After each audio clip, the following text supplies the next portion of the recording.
Hi friends, നമ്മള് ഇപ്പോൾ 6ാമത്തെ hair pin bend അല്ലേ അനി? അപ്പം 6th ഹെയർ പിൻ ബെൻഡിനെ പറ്റി എന്താണ് പറയാനുള്ളത്? പറയൂ. 6ാമത്തെ ഹെയർ പിൻ വളവിനെ പറ്റി പറയുമ്പോൾ നമുക്ക് പറയുന്ന രണ്ട് പ്രധാനപ്പെട്ട കാര്യങ്ങളാണ്. ഒന്ന്, 6 ഹെയർ പിൻ വളവ് കഴിഞ്ഞു, 5 കഴിഞ്ഞു, ഇത് 6ാമത്തെ. ഇനി 3 കൂടി ഉള്ളൂ നമുക്ക് മുന്നിലേക്ക് മേലേക്ക് കയറാൻ. നമ്മൾ ഈ 6ാമത്തെ ഹെയർ പിൻ ബെൻഡിൽ എത്തുമ്പോൾ 1 മണി കഴിഞ്ഞ് 35 മിനിറ്റ് ആയി. ഏകദേശം 8 മണിക്ക് കോഴിക്കോട് നിന്ന് പുറപ്പെട്ട് നമ്മൾ ഏകദേശം ഒരു 9:45 മുതൽ അടിവാരം അവിടെ നിന്ന് തുടങ്ങിയതാണ് യാത്ര. അതിനിടയിൽ ഒരു 10 മിനിറ്റ് ചായ കുടിക്കാനും ഒരു 15 മിനിറ്റ് ചാർജ് ചെയ്യാനും, കാരണം ഫോണും അതുപോലെ തന്നെ മൈക്കും കാര്യങ്ങളൊക്കെ ചാർജ് ചെയ്യാൻ ഒരു 15 മിനിറ്റ്. ആകെപ്പാടെ നമ്മൾ സ്പെൻഡ് ചെയ്ത സമയം അതാണ്. ഇപ്പൊ 1 മണി കഴിഞ്ഞ് 35 മിനിറ്റ് ആയി. ഊണ് കഴിച്ചിട്ടില്ല. നല്ല അടിപൊളി വെയിലാണ്. പക്ഷെ വെയില് നല്ല അടിപൊളി വെയിലാണെങ്കിൽ ആ വെയിലിന്റെ ഒരു തീഷ്ണത, അതിന്റെ ഒരു ചൂട് അത്ര ഫീൽ ചെയ്യുന്നില്ല. കാരണം 6ാമത്തെ ഹെയർ പിൻ വളവ് എന്ന് പറയുമ്പോൾ തന്നെ ശരിക്കും പ്രകൃതിക്ക് നല്ലൊരു തണുപ്പ്, കൂളിംഗ് ഒരു സെൻസേഷൻ ആണ് ഇപ്പൊ ഉള്ളത് ഇവിടെ. അതുകൊണ്ട് അത്ര തന്നെ നമുക്ക് ആ വെയിലിന്റെ കാഠിന്യം ഫീൽ ചെയ്യുന്നില്ല.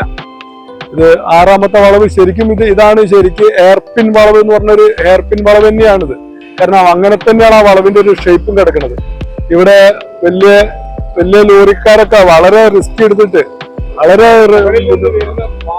വാഹനങ്ങളൊക്കെ ഗിയറില് വണ്ടി ലോഡ് ചെയ്തിട്ടാണ്. വളച്ചെടുക്കാനുള്ള ബുദ്ധിമുട്ടൊക്കെ ഭയങ്കര ബുദ്ധിമുട്ടാണ്. കാരണം ഇതിപ്പോ പോണത് ഒരു നോർമൽ ആയിട്ടുള്ള ലോറിയാണ്.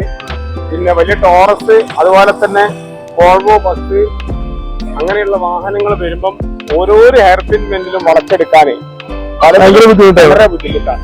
കാരണം അത് ഡ്രൈവ് ചെയ്യുന്ന ഒരാൾക്ക് അതിന്റെ ബുദ്ധിമുട്ട് അറിയുള്ളൂ. അതെ അതെ. അപ്പൊ നമ്മൾ നേരത്തെ മറ്റുള്ള വളവുകളിൽ KSRTC-യുടെ മറ്റുള്ള ബസ്, ഇത് പുതിയ ഒരു ബസ്സാണല്ലോ സംഭവം. Link bus, KSRTC link bus. പുതിയൊരു ഗണേഷ് സാറിന്റെ, മന്ത്രി ഗണേഷ് സാറിന്റെ പുതിയ പ്രൊജക്റ്റാ തോന്നുന്നുണ്ട് അല്ലെ? പിന്നെ ഇവിടെ കാര്യം ഇങ്ങനെ ഈ ബെൻഡിൽ നിർത്തിയിടുമ്പോൾ ഏറ്റവും വലിയ റിസ്ക്, ഇറങ്ങി വരുന്ന സാധനത്തിന് എങ്ങാനും ബ്രേക്ക് ഫെയിലായി കഴിഞ്ഞ കഥ കംപ്ലീറ്റ് കഴിഞ്ഞു. അപ്പൊ അങ്ങനെയുള്ള കുറെ കാര്യങ്ങൾ, ഭയങ്കര റിസ്കി ഏരിയ ആണിത്. യാത്ര ചെയ്യുന്ന സമയത്ത് നമ്മൾ വാഹനം, പ്രത്യേകിച്ച് പാർക്കിംഗ്, അത് പെട്ടെന്ന് നമ്മൾ സ്ഥലത്ത് ബ്രേക്ക് ഇട്ടിട്ട് വണ്ടി പാർക്ക് ചെയ്യണം. നമ്മൾ മുൻകൂട്ടി ഒരു ധാരണയിലെത്തി ആർക്കും ബുദ്ധിമുട്ടില്ലാത്ത രീതിയിൽ വാഹനം പാർക്ക് ചെയ്യണം. കാരണം എന്താ വെച്ചാല് നമ്മളെ വാഹനം കൊണ്ട് അതിപ്പോ എന്തോ ആയിക്കോട്ടെ, ചിലപ്പോൾ സൈക്കിളാവാം, ബൈക്കാവാം, കാറാവാം, ബസ്സാവാം, എന്ത് വാഹനമാണെങ്കിലും ഒരാൾക്കും ബുദ്ധിമുട്ടില്ലാത്ത രീതിയിൽ വാഹനങ്ങൾ ഒതുക്കി നിർത്തുക. അപകട സാധ്യത മാക്സിമം നമ്മൾ കുറയ്ക്കണം. അപ്പൊ എന്താ പറയാനുള്ളത് എന്നിട്ട്? അല്ല, അത് തന്നെയാണ് നമ്മൾ വേണ്ടത്. ഡ്രൈവിംഗിന്റെ സമയത്ത് നമ്മൾക്കൊരു മത്സര ബുദ്ധി അല്ല വേണ്ടത്. മറ്റുള്ളവരുടെ പ്രയാസങ്ങളും പ്രശ്നങ്ങളും നമ്മൾ ഒരിക്കലും മത്സര ബുദ്ധി പാടില്ല. മറ്റുള്ളവരുടെ പ്രയാസങ്ങളും പ്രശ്നങ്ങളും നമ്മളുടേതാണെന്ന് വിശ്വസിച്ചിട്ട് അതിനനുസരിച്ച് നമ്മൾ ഡ്രൈവ് ചെയ്യണം. മാത്രമല്ല, വാഹനങ്ങൾ എപ്പോഴും യാത്ര ചെയ്യാനുള്ളതാണ്, അല്ലാതെ ഷോ കാണിക്കാനുള്ളതല്ല.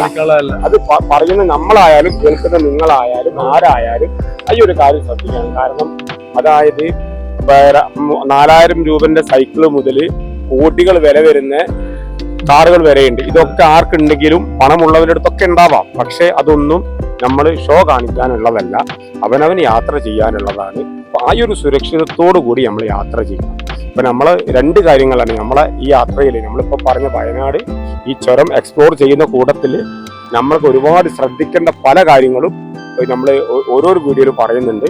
അപ്പൊ അതെല്ലാം നമ്മൾ എന്താക്കുക, നമ്മൾ പാലിക്കുക. നമ്മൾ സുരക്ഷിതമായി മറ്റുള്ളവരെയും കൂടെ സുരക്ഷിതമാക്കണം. ശരിയല്ലേ? അപ്പൊ അങ്ങനെ നമ്മൾ ശ്രദ്ധിക്കേണ്ട കാര്യങ്ങൾ ശ്രദ്ധിക്കുക. ഒരു നിമിഷത്തെ അശ്രദ്ധ മതി എല്ലാത്തിനും. പിന്നെ അപ്പുറത്തേക്ക് നോക്കുന്ന സമയത്ത്, അതായത് മലകളെല്ലാം ഇങ്ങനെ ചെറിയൊരു മഞ്ഞിൽ ഇങ്ങനെ മൂടി കിടക്കുക. അത് മഞ്ഞല്ല, ഒരു പ്രത്യേക ഫോഗാണത്. ഫോഗ് മീൻസ് ഡസ്റ്റ് ഫോഗാണ്. കാണുമ്പോ തന്നെ മനസ്സിനൊരു സുഖം. വയനാട് ശരിക്കും ഇപ്പൊ നമ്മൾ ഇന്നത്തെ വീഡിയോ പ്രത്യേകിച്ച് പറയുന്നത്, വയനാട് നിങ്ങൾ പോയൊരു ഫീല് കിട്ടണം എന്നുള്ള ഒരു വീഡിയോ കൂടിയാണ് നമ്മളെ ഈ വീഡിയോ ഒരു 10-11 പാർട്ടായിട്ട് നമ്മൾ ചെയ്യുന്നത്. അപ്പൊ എന്തായാലും എല്ലാവരും വീണ്ടും അടുത്ത വീഡിയോയിൽ കാണണം. എല്ലാ വീഡിയോസും നിങ്ങൾ കാണണം. എല്ലാവർക്കും പീപ്പിൾസിന്റെ ഹൃദയം നിറഞ്ഞ നന്ദി, നമസ്കാരം.